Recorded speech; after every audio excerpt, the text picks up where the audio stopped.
Ya, Assalamualaikum warahmatullahi wabarakatuh. Semoga kita semua dalam keadaan baik-baik saja. Bagaimana kabar anak-anakku? Kalian di sana semoga tetap dalam keadaan sehat walafiat. Nah, pada pembelajaran sebelum-sebelum ini, kalian terbiasa dengan pembelajaran bertatap muka langsung dengan saya. Tetapi untuk kali ini agak berbeda. Karena kita tidak bisa bertatap muka, tapi cukup kalian melihat kepada YouTube. Nah, kita hari ini akan membahas tentang teks cerita inspiratif. Nah, teks cerita inspiratif ini hampir mirip dengan cerita yang pernah kalian bahas pada kelas 7. Masih ingat tidak? Nah, kalau masih ingat, coba nanti kalian bandingkan antara cerita yang sudah kalian bahas di kelas 7, yaitu teks cerpen, dengan teks cerita yang akan kita bahas kali ini, yaitu teks cerita inspiratif. Nah, sebelum masuk ke dalam teks cerita inspiratif lebih dalam, saya punya kata-kata inspiratif dari Pramudia Anantatur, seorang novelis, yaitu orang boleh pandai setinggi langit, tapi selama ia tidak menulis, ia akan hilang di dalam masyarakat dan dari sejarah. Menulis adalah bekerja untuk keabadian. Harapannya apa? Dari ketika kita sudah selesai teks cerita inspiratif, nantinya kalian bisa membuat sebuah tulisan itu yang menjadikan kalian abadi dan dikenang oleh masyarakat dan masuk ke dalam sejarah. Menarik bukan? Oke, satu lagi kata inspiratif dari Ali bin Abi Thalib radhiyallahu an, yaitu ikatlah ilmu dengan menulis. Oke, kita masuk ke cerita inspiratif. Apa itu cerita inspiratif? Dari katanya saja, yaitu inspiratif, itu dari kata inspirasi, yaitu percikan ide-ide kreatif atau ilham akibat hasil proses belajar dan peduli kepada sekeliling kita. Jadi cerita inspiratif ini berbeda dengan cerpen yang sudah kalian bahas pada kelas 7. Kalau cerita inspiratif harus ada ide kreatif yang peduli kepada sekeliling kita. Dalam artian di sini yaitu bentuk narasi yang lebih bertujuan memberi inspirasi kebaikan kepada banyak orang, dapat menggugah perasaan, memberi kesan yang mendalam, bahkan mampu membuat seseorang berjanji pada dirinya untuk menjadi seperti yang dibacanya. Cerita yang menginspirasi seseorang berbuat lebih baik, lebih peduli, dan lebih berempati terhadap orang lain. Nah, biasanya kalau yang berhubungan dengan inspiratif, orang yang bercerita tentang yang berinspiratif atau berinspirasi, membuat inspirasi, itu biasanya orang yang tua. Nah, di sini digambarkan dengan orang tua yang berjenggot putih, berjubah putih, dan memegang tongkat. Nih, saya punya gambarnya. Oke, kita lanjutkan. Tapi seharusnya sekarang cerita inspiratif itu bisa dilakukan oleh semua usia, mulai dari orang dewasa, remaja, anak-anak, usia kalian, bahkan anak kecil. Kalau itu yang menginspirasi, itu masuk juga ke dalam cerita inspiratif. Oke, nah untuk lebih memahami cerita inspiratif, ini saya punya video yang sangat bagus sekali. Ceritanya sangat menginspirasi. Meskipun ini bukan buatan orang Indonesia, ini buatan orang Thailand. Cobalah kalian coba tonton video berikut.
พวกเธอพรชัยอยู่ไหนน่ะ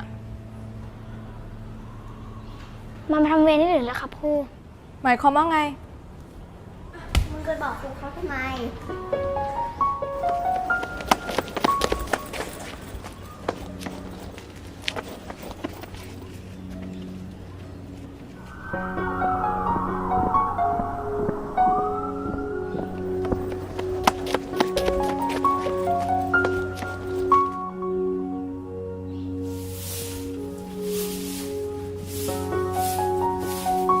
แม่ มาแววมาแววที่พรชัยไม่อยู่อ่ะ เพราะว่ามันอะไปช่วยแม่มันทำงาน กลับไปทำงานบ้าน ว่าด้วยกับแม่ เราจะได้กลับบ้านพร้อมกันไง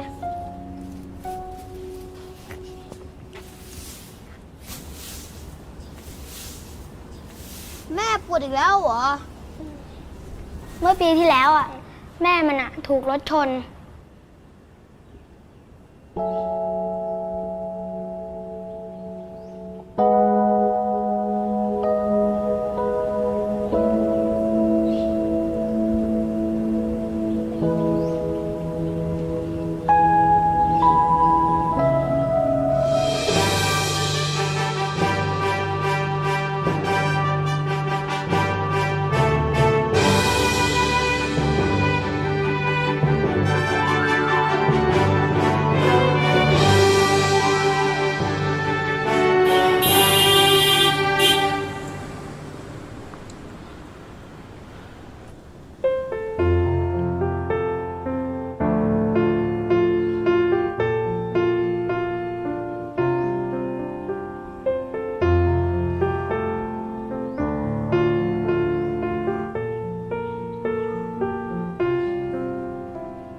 Bagus bukan videonya? Nah, gambaran isi video tersebut yaitu bahwa ada seorang anak yang diminta menggambar superhero pada pembelajaran di sekolah. Biasanya kalau kita bicara superhero, pasti kalian lihatnya adalah Superman, Batman, terus dan lain sebagainya. Banyak sekali superhero, tapi di sini anak tersebut agak berbeda dengan anak-anak yang lain. Dia menggambar tukang sampah. Nah, ini yang dikagetkan oleh guru tersebut. Ketika mengoreksi pekerjaan anak didiknya, guru kaget dengan gambar yang dibuat anak tersebut. Karena kaget, guru tersebut mencoba mencari anak tersebut di mana. Ingin menanyakan mengapa dia tertarik dengan tukang sampah. Ternyata dari guru tersebut menanyakan kepada teman-temannya, ditemukan bahwa ternyata anak tersebut membantu ibunya untuk membersihkan sampah karena tahu bahwa ibunya sudah pernah kecelakaan gara-gara menjadi tukang sampah. Dan sekarang karena kecelakaan tersebut, ibunya tidak cepat dalam membersihkan sampah. Dari hal tersebut, anak tersebut berkeinginan untuk melindungi ibunya dari bahaya kecelakaan lagi. Guru yang terharu dengan konsep anak tersebut terhadap tukang sampah akhirnya memberikan nilai 10 dari gambar superhero anak tersebut. Oke, bagus kan ceritanya? Oke, kita lanjutkan. Setelah kalian paham cerita inspiratif itu seperti apa, kita masuk ke struktur teks cerita inspiratif. Nah, struktur teks cerita inspiratif itu hampir mirip dengan cerpen yang sudah kalian pelajari ketika kelas 7. Apa saja itu? Coba diingat-ingat sebelum saya sampaikan. Masih ingat? Kalau sudah tidak ingat, saya ulangi lagi. Yuk, yang pertama adalah orientasi. Yang kedua adalah perumitan peristiwa. Yang ketiga adalah komplikasi. Yang keempat resolusi, dan yang kelima adalah koda. Masih ingat orientasi itu apa? Ya, betul. Jadi orientasi adalah perkenalan di awal cerita yang mengantarkan cerita menuju inti ceritanya. Setelah orientasi, yang kedua adalah perumitan peristiwa, yaitu kisah tokoh dan peristiwa menuju ke puncak cerita, atau istilahnya adalah klimaks. Masih ingat kan klimaks? Yaitu puncak masalah. Kemudian yang ketiga adalah komplikasi. Nah, inilah yang tadi yang dinamakan dengan klimaks, puncak cerita atau inti cerita, tempat kisah yang akan menjadi inspirasi dari cerita tersebut. Kemudian komplikasi selesai, masuk ke bagian resolusi, peristiwa yang menyadarkan tokoh tentang kebaikan. Kemudian yang terakhir adalah koda, bagian penutup cerita yang biasanya ada perubahan sikap dari tokoh utama yang jahat menjadi baik, kemudian ada pesan moral dan lain sebagainya. Oke, kita coba lihat contoh ceritanya. Ada satu buah cerita. Pada masa dahulu ada seorang anak laki-laki. Dia cerdas, berbakat, dan tampan. Sayangnya dia sangat egois dan mudah marah. Tidak ada yang mau menjadi temannya. Sering dia marah-marah dan mengumbar kata-kata yang menyakitkan kepada orang-orang di sekitarnya. Orang tua anak itu sangat cemas dengan temperamen anaknya. Mereka berpikir, apa yang harus mereka lakukan? Nah, pada suatu hari, ayahnya mendapatkan sebuah ide. Dia memanggil anaknya dan memberi palu dan sekantong paku kepada anaknya. Sang ayah berkata, "Setiap kamu mau marah, ambil paku dan tancapkan ke pagar tua depan rumah kita sekeras mungkin." Pagar kayu itu ternyata sangat keras. Palu yang digunakan cukup berat. Karena anak laki-laki itu begitu beringas, pada hari pertama saja dia sudah menancapkan 37 paku. Hari demi hari, minggu demi minggu, jumlah paku yang ditancapkan semakin lama semakin berkurang.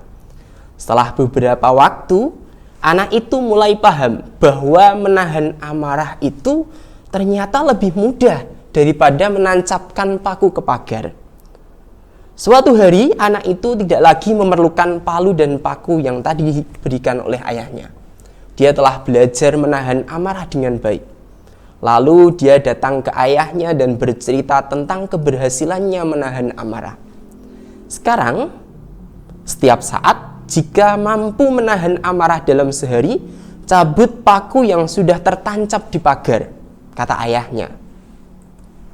Sekian waktu berlalu, akhirnya sang anak bangga setelah semua paku tercabut hilang semuanya. Saat dia datang ke ayahnya dan menceritakan semuanya, dia menawarkan untuk merapikan dan merawat pagar. "Kamu sudah berhasil, Nak.